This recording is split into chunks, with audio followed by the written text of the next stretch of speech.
We've known for decades that smoking is a primary cause of lung cancer, a fact so deeply ingrained in public health consciousness that it feels like settled science. But here's a question that might surprise you. What is its connection to pancreatic cancer? Many are shocked to learn of the powerful direct link between lighting up a cigarette and developing this notoriously difficult disease. So, this leads to an even more critical question for today's world. Is smoking still the #1 risk factor for pancreatic cancer? The answer, as we'll explore, is far more nuanced than a simple yes or no, reflecting a dramatic shift in our global health landscape. For many years, the medical and scientific communities had a clear and unequivocal answer. Smoking was, without a doubt, the single most significant modifiable risk factor for pancreatic cancer.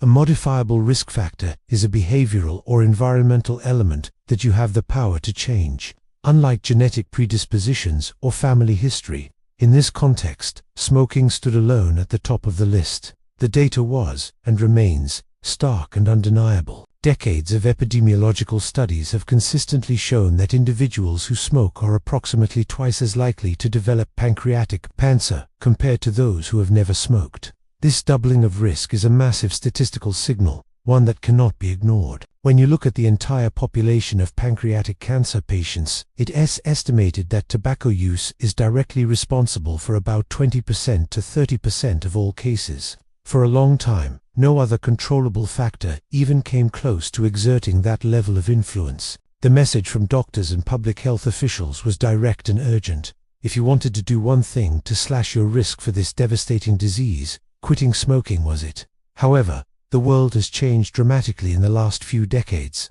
and with it, the landscape of chronic disease has been reshaped. While public health campaigns have successfully driven down smoking rates in many parts of the world, a different kind of epidemic has silently and pervasively taken hold: the twin crises of obesity and its closely related metabolic syndrome. Today, we are facing a new, formidable challenger for that top spot. The staggering rise in the rates of obesity and type 2 diabetes, which often go hand in hand, has created a new set of powerful drivers for pancreatic cancer. The evidence is now so compelling that many experts argue these metabolic conditions are arguably just as potent, if not more so in some populations, as leading risk factors in the modern era. This doesn't diminish the dangers of smoking, but rather, it highlights the emergence of a new, widespread threat that is altering the statistical balance. The conversation is no longer just about tobacco. It has expanded to include our diet, our weight, and our overall metabolic health, forcing a re-evaluation of what constitutes the primary threat. To truly grasp the gravity of smoking's role, we need to understand the why behind the risk.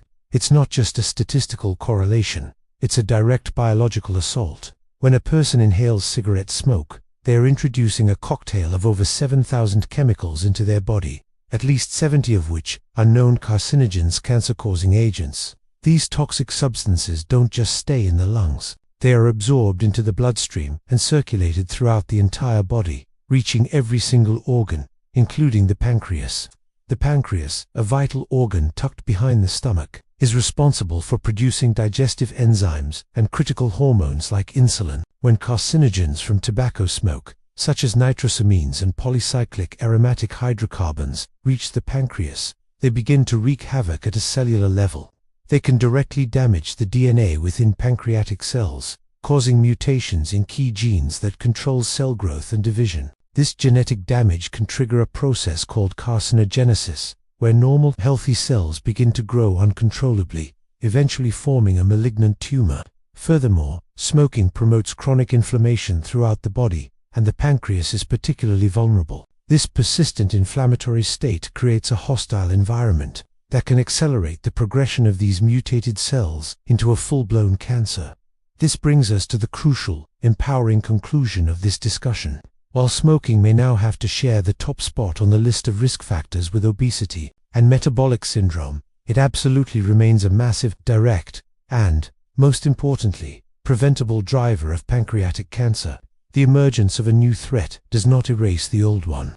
The single most important message that must be heard loud and clear is this: quitting smoking is one of the most significant and powerful actions you can take to immediately and substantially reduce your risk of developing this disease.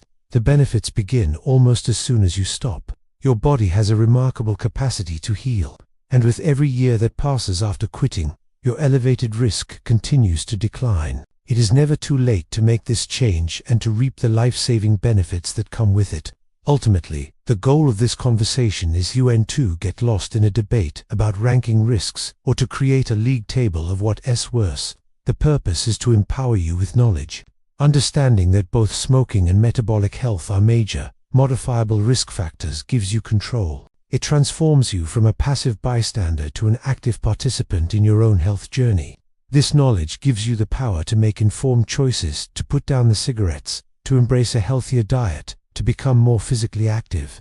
By recognizing the threats, you gain the ability to build a defense. These are the choices that can profoundly impact your long-term health and well-being, giving you the best possible chance to live a long, healthy life, free from preventable disease.